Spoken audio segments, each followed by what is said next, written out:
Thank you, Vicki. Well, eBay started the craze years ago. Craigslist took off. Now there are countless sites and apps where you can sell your stuff and make money. Sami is all about it. Absolutely. Yeah. I mean, if you can turn your trash into treasure, why wouldn't you do it? Stop looking at it, start listing it. Exactly. All right, so what are some of the basics we need to get started? So you need to find what you want to sell first, right? And so all of us have things around our house that we probably aren't using the way that we should, and some of those things would really be well served for someone else. So you want to gather those things first. And I always say pick a spot in your house that you want to gather those items. Like a little bin. Like a little bin. It could be a part of your garage, but you want it to be typically climate controlled, because I have been known to put something online to sell and then my husband donates it to Goodwill. Oh, so, no. Yeah. So you want to make sure that everyone knows this is where, and the other good thing about it too is that if you're wishy-washy on it, put it there for a time, and if you don't miss it for a month, you know you're good to get rid of it. So as people are scrolling through those websites looking for stuff to buy, good pictures really are important. So important. It's one of the most important things, and people will differ on this, but I say make sure that you have clear pictures,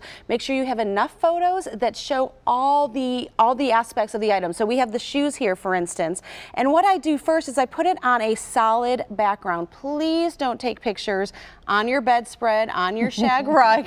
Right. Fine. This is just a napkin on a shoebox. You can also get this roll of paper at the craft store. Craft paper, yeah. Just craft paper for a couple dollars. You can get a dowel for 79 cents at Home Depot and hang it up. So if you want to show clothes, that's a great way to do it. Okay. And then take pictures from every angle.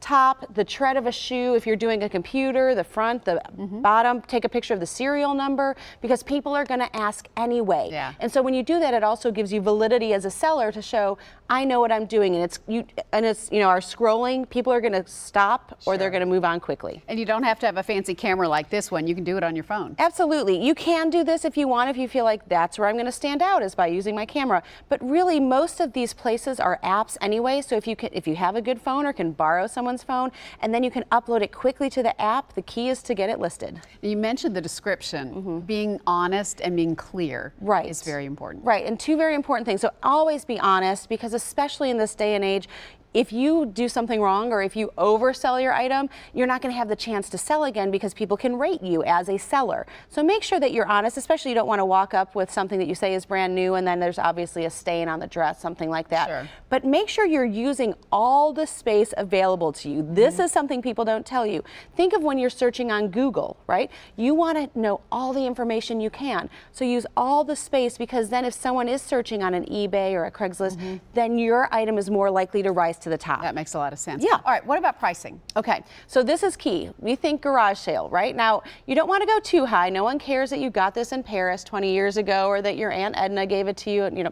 You need to price it at a price that's going to sell, but a little higher than you want to sell it for, because people are going to bargain. So you need to leave a little bit of wiggle room. There are times you can say price is hard and fast, but people, again, probably aren't going to want to stop on your listing if that's the case. Yeah. If you're doing a local sale, say on Craigslist, Yes. meeting the seller and the buyer is really important. Yes, and please do it in a public place. I know some people will give their home address.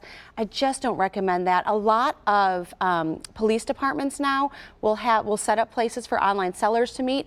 If you don't have that near you, choose a large store, a big box store, meet towards the front door or under a street light, or where you can see a security camera and you know it can see you, because you want to make sure that you're keeping yourself safe. Even though this is a great thing to do, safety first. Absolutely. Some great tips. Thank you so much. My pleasure. You can learn more on SamiCone.com. Good information there about making a little side hustle money. Absolutely. Well, coming up,